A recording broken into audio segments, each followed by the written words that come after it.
ಇವತ್ತು ನಾವು ಸಕ್ಕರೆ, ಬೆಲ್ಲ, ಅಕ್ಕಿ ಹಿಟ್ಟು ಅಥವಾ ಮೈದಾ ಹಿಟ್ಟು ಯಾವುದನ್ನು ಬಳಸದೇನೆ ಒಂದು ಹಬೆ ಮೋದಕವನ್ನ ಮಾಡೋಣ. ಮಾಡೋದು ತುಂಬಾನೇ ಸುಲಭ. ಹಬೆಯಲ್ಲಿ ಬೇಯಿಸ್ಕೊಳ್ಳೋದ್ರಿಂದ ಆರೋಗ್ಯಕರ ಕೂಡ. ಎಲ್ರಿಗೂ ನಮಸ್ಕಾರ. ಮನೆಯೂಟಕ್ಕೆ ಆದರದ ಸ್ವಾಗತ. ಮೊದಲು ಒಂದು ಬಾಂಡ್ಲೆನ ಬಿಸಿ ಮಾಡಿಕೊಂಡು ಅದರಲ್ಲಿ ಸ್ವಲ್ಪ ಗೋಡಂಬಿ ಮತ್ತೆ ಬಾದಾಮಿಯನ್ನ ಹಾಕಿ ಪರಿಮಳ ಬರೋ ತನಕ ಹುರ್ಕೊಳ್ಬೇಕು. ನಾನಿಲ್ಲಿ 30 ಗ್ರಾಂ ಗೋಡಂಬಿ, 30 ಗ್ರಾಂ ಬಾದಾಮಿಯನ್ನ ತಗೊಂಡಿದ್ದೀನಿ.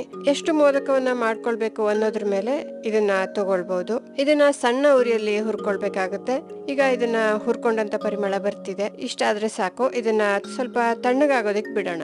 ಈಗ ಮೋದಕಕ್ಕೆ ಹಿಟ್ಟನ್ನ ತಯಾರು ಮಾಡ್ಕೊಳ್ಳೋಣ.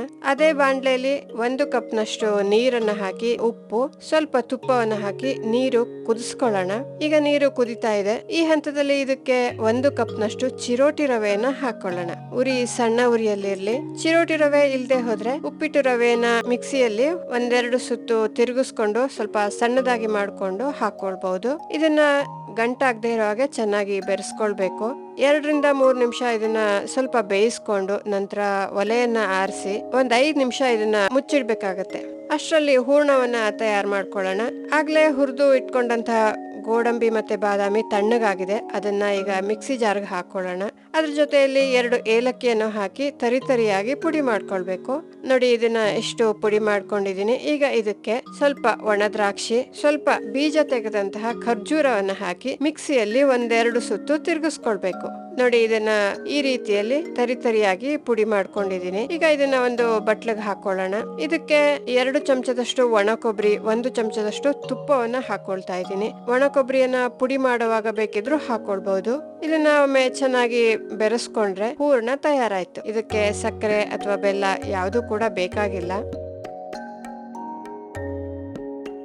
ಈಗ ಈ ರವೆ ಚೆನ್ನಾಗಿ ಬೆಂದು ಮೃದುವಾಗಿದೆ. ಇದನ್ನ ಒಂದು ಬಟ್ಲಿಗೆ ಹಾಕಿ ನಾದ್ಕೊಳ್ಳೋಣ. ಈ ರವೆನ ಬಿಸಿ ಇರುವಾಗ್ಲೇ ನಾದ್ಕೊಳ್ಬೇಕಾಗತ್ತೆ.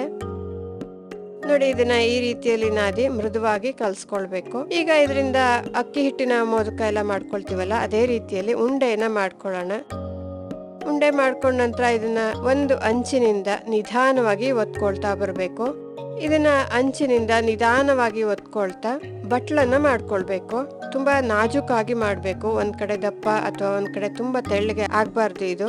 ನೋಡಿ, ಈಗ ಬಟ್ಲನ್ನ ಮಾಡ್ಕೊಂಡಿದೀನಿ.